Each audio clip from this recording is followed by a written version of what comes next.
এটা কি কোনো পুরুষের পুরুষত্ব?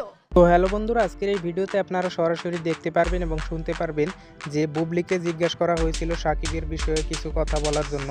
তো বুবলি কিন্তু সরাসরি বলে দিয়েছেন সাকিব কোনো পুরুষত্ব দেখাতে পারে না, অর্থাৎ সাকিব খানকে কিন্তু তিনি কোনো পুরুষই ভাবে না, এটি ইঙ্গিত দিয়ে বলেছেন এবং সরাসরি কিন্তু তিনি লাইভে সম্প্রচার করেছেন এটি। তো বন্ধুরা, আজকের এই ভিডিওতে এটি আপনারা দেখতে পারবেন যদি মনোযোগ সহকারে ভিডিওটি দেখেন এবং শোনেন কেন সাকিব খানকে এ কথা বলল বুবলি।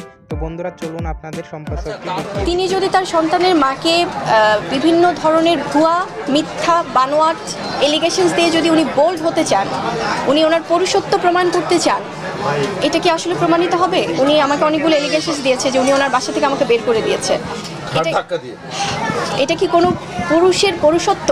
তার ওয়াইফকে, তার সন্তানের মাকে তিনি বাসা থেকে বের করে দিয়েছেন। এটা কি তার পুরুষত্ব প্রমাণ পেয়েছে নাকি কি প্রমাণ পেয়েছে সেটা আপনারাই এটা অ্যান্সার দিবেন। এবং আরও যে ব্যাপারগুলো দেখুন, আমি একটি কথা বলি, আমি গত 8 বছর ধরে আমি ফিল্মে কাজ করি। তার আগে আমি নিউজ প্রেজেন্টার ছিলাম। তার আগে আমি কিন্তু এয়ারলাইন্সে জব করেছি। সো আমার এই দীর্ঘ 10-12 বছরের ক্যারিয়ারে এবং আমার ফ্যামিলি ব্যাকআপ কিন্তু যথেষ্ট ভালো। সো সেখান থেকে যদি আমি আমার টাকা জমিয়ে বা আমি আমার লোন নিয়ে এবং আমার কাছে সমস্ত পেপারস আছে, সেটা যদি আমি কোনো একটা ইনিশিয়েটিভ নেই, সেটা কি তাহলে আমার ফল্ট? এবং উনি তাহলে হাজব্যান্ড হিসেবে কোনো দায়িত্ব পালন করেননি? ওনার এই জায়গাগুলোতে ওনার কোনো কন্ট্রিবিউশন ছিল না আর্থিকভাবে? সো এটা উনি আসলে উত্তর দেখ। এবং আরও কিছু যে এলিগেশনসগুলো দিয়েছে, যে মানে আপনারা যেটা বলছিলেন যে বিভিন্ন বিষয়ে উনি নিজেকে কি প্রমাণ করতে চান, যে ওনাকে আসলে মানে সব বিষয়ে কি ওনাকে সবাই ফোর্স করে? আপনারা যদি 2017-র দিকে যান, সেখানে উনি সেম কিছু এলিগেশনস দিয়েছিল একই রকমভাবে, এবং কিছুদিন পর উনি এখন আমাকে আক্রমণ করছেন। এটা আসলে আপনারা যেটা বললেন যে আমি কেন বোল্ড হচ্ছি না, আমি আমার সহকর্মী, আমার হাজব্যান্ড, এবং তিনি সম্পর্ক রাখতে চান বা না চান সেটা তার ব্যক্তিগত ব্যাপার। এটা আমরা বসে কথা বলতে পারি, এটা ফ্যামিলি ওয়েতে আমরা বসে সিদ্ধান্ত নিতে পারি। এটা বাইরের মানুষকে বারবার জানিয়ে তো আসলে এটা কোনো সমাধান না। এবং আমি আমার জায়গা থেকে হয়তো সংসার করতে চেয়েছি, সেটাই যদি আমার ভুল হয়ে থাকে, এটা আমি আপনাদের কাছে ক্ষমা প্রার্থী। যে এটার জন্য যদি আমাকে এত মিথ্যা এলিগেশনস নিতে হয়, সেটা আমি আপনাদের কাছে ক্ষমা প্রার্থী। যে এটা হয়তো আমার ভুল হয়েছে, যে আমি সংসার করতে চেয়েছি, আমি বারবার তাকে সম্মান দিয়েছি। এবং আপনারা এটা আমাকে বললেন যে আমি কেন বোল্ড হচ্ছি না। আমি আমার সব কিছুর ঊর্ধ্বে আমার সন্তানের বাবাকে আমি কোনো অপমান করে বোল্ড হতে চাই না। আমি তাকে সম্মান দিয়ে আমি থাকতে চাই, এবং আমি এক্সপেক্ট করেছিলাম যে তিনি সম্মান দেবেন।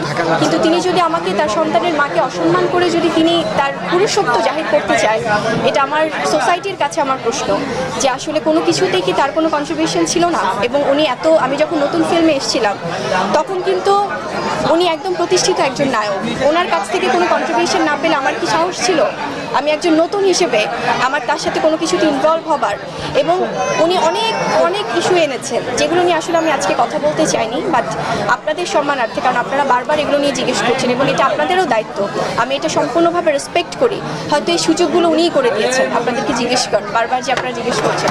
সো আমি চাইবো, আমি বরাবরই ব্যক্তি বিষয়গুলো আসলে এড়িয়ে গেছি, কিন্তু আমার কাছে মনে হয় যে দিন শেষে আমার শেহজাদের জন্য এই বিষয়গুলো আমার জায়গা থেকে আমার ক্লিয়ার করা উচিত ছিল। এবং আপনারা বলছেন, এবং আমি কিন্তু গত কয়েকদিনও এগুলো নিয়ে কথা বলিনি, কারণ আমি বলতে চাইনি, কারণ বারবার উনি আমাকে এই জিনিসগুলোর সম্মুখীন করছেন। আমি হাম্বল রিকোয়েস্ট করব যে ওনার কোনো ব্যক্তি বিষয়ে কোনো কিছু বলার থাকলে উনি পারিবারিকভাবে কথা বলুন, কিন্তু বারবার এভাবে, উনি একজন সুপারস্টার উনি বলেন নিজেকে, এবং আমি এই নামটি উচ্চারণ করতে চাই না, বিকজ আমার কোনো ইচ্ছা নেই। কারণ উনি বারবার বলেছিলেন নাকি আমি তার নাম নিয়ে কথা বলছি, আমি শেল্টার হিসেবে দেখছি। একজন সন্তানের মা, একজন ওয়াইফ তো তার হাজব্যান্ডকে শেল্টার হিসেবে সামনে রাখতে চাইবে। সো এটা কি আমার ভুল হয়েছে?